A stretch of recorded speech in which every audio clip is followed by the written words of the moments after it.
नमस्ते बच्चों and very good morning. अब विंटर ब्रेक के बाद हम फिर से वापस आ गए, लाइन पे पढ़ने लग गए। हमारा सिलेबस आगे चलेगा और अब बारी है पाठ 8 पढ़ने की। ये कहानी है करनी का फल। करनी मीन्स कर्म, जो हम काम करते हैं, और फल मीन्स उसका रिजल्ट। तो जैसी करनी करेंगे वैसा ही हमें फल मिलेगा। ये इस कहानी से हमें शिक्षा मिलती है और इस कहानी को पढ़ते पढ़ते हमें और भी बहुत सी बातें सीखने को मिलेंगी, जो कि हम कहानी पढ़ते पढ़ते आपको बताएंगे। ठीक है, शैल वी स्टार्ट? चलो पढ़ना शुरू करते हैं। एक पेड़ पर कौवों का एक जोड़ा रहता था, यानी पेयर, एक कौवा एक कौवी। कुछ समय बाद कौवी ने 4 अंडे दिए और फिर उसने क्या बोला?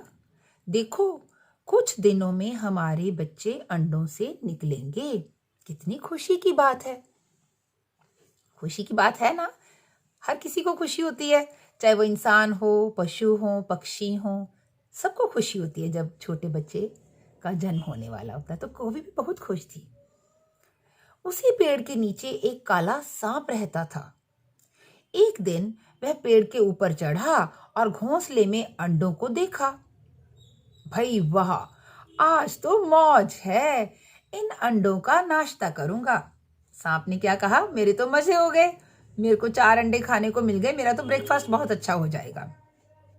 शाम को कौवा और कौवी वापस आए। घोंसले में अंडों को न पाकर वे बहुत दुखी हुए।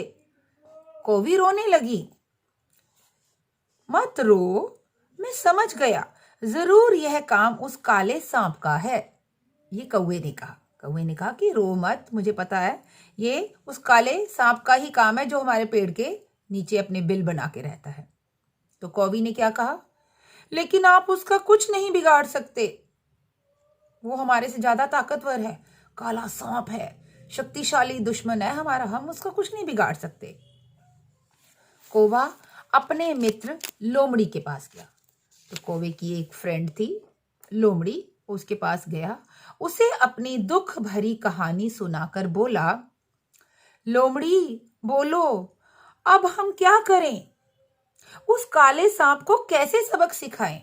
यानी उसको कैसे सिखाएं कि उसने गलत काम किया हमारे साथ, ऐसा नहीं करना चाहिए था उसे। लोमड़ी ने कौवे को एक उपाय बताया। उपाय मीन्स तरीका बताया, एक आइडिया दिया। कौवा नदी के किनारे पहुंचा। पास ही वह एक पेड़ पर बैठ गया। नदी के किनारे पेड़ था, वहां जाकर वो पेड़ के ऊपर बैठ गया। उसने देखा कि रानी अपने कपड़े गहने किनारे रखकर सहेलियों के साथ नदी में नहा रही है। पहले क्या होता था, स्नान करने के लिए लोगों को नदी पर जाना पड़ता था।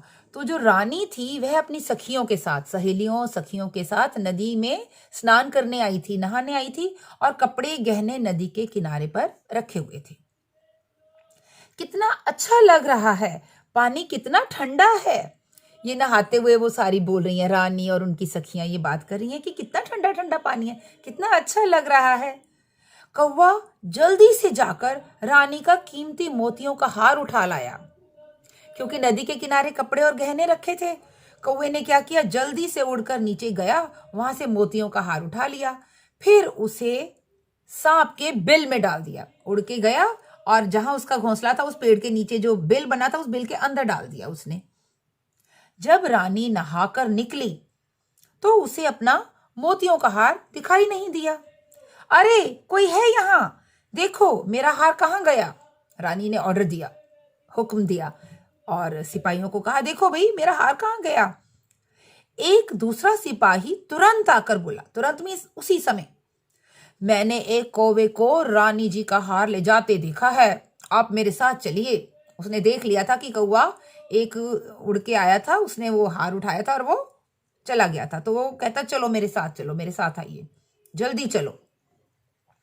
दोनों सिपाही सांप के बिल से जैसे ही हार निकालने लगे, वैसे ही सांप बाहर निकल आया।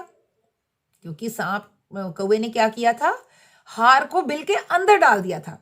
अब जब वो बिल के अंदर से निकालेंगे तो ऑब्वियसली सांप हमला करेगा, कोई भी उसके घर में घुसेगा तो वो बाहर निकलेगा। वो बाहर निकल आया और सांप को देख के क्या हुआ, एक सिपाही ने सांप को मार डाला और दूसरे ने हार निकाल लिया। दूर से देख रहे कौवा और कौवी बहुत खुश हुए। कौवे ने कहा, अब जब तुम अंडे दोगी तो उन्हें कोई नहीं खाएगा। अब हम और हमारे बच्चे सुख से रहेंगे। यानी अब हमें परेशान करने वाला जो हमारा दुश्मन था वो मारा गया। अब हम बिल्कुल परेशान होने की जरूरत नहीं है, हमें दुखी होने की जरूरत नहीं है। हम और हमारे बच्चे सुख से रहेंगे। ठीक है, तो कहानी तो यहाँ खत्म हो गई, लेकिन कहानी ने हमें क्या क्या शिक्षा दी? एक तो मेन बात ये बताई कि हमें अच्छे कर्म करने चाहिए, किसी को दुख नहीं देना चाहिए, किसी का बुरा नहीं करना चाहिए। ठीक है, और हमें पता चला कि कौवा एक समझदार प्राणी है ना। सांप कहाँ रहता है? सांप बिल बना के रहता है, पेड़ के नीचे बिल बनाए या मिट्टी में कहीं भी वो बिल बना के रहता है। Snakes they live in holes, बिल बोलते हैं उसको। ठीक है, ये भी समझ आ गया। कौवा पक्षी है, घोंसला बना के रहता है। लेकिन आजकल पक्षी और भी है, न्यूज में है, चर्चा में है। पता है ना क्यों? बर्ड फ्लू की वजह से। तो बर्ड फ्लू की वजह से बहुत से कौवे और बहुत से और पक्षी भी इस इन्फेक्शन का शिकार हो गए हैं, मीन्स उनकी डेथ हो गई है। हम अपनी लाइव क्लासेस में उस पर भी चर्चा करेंगे।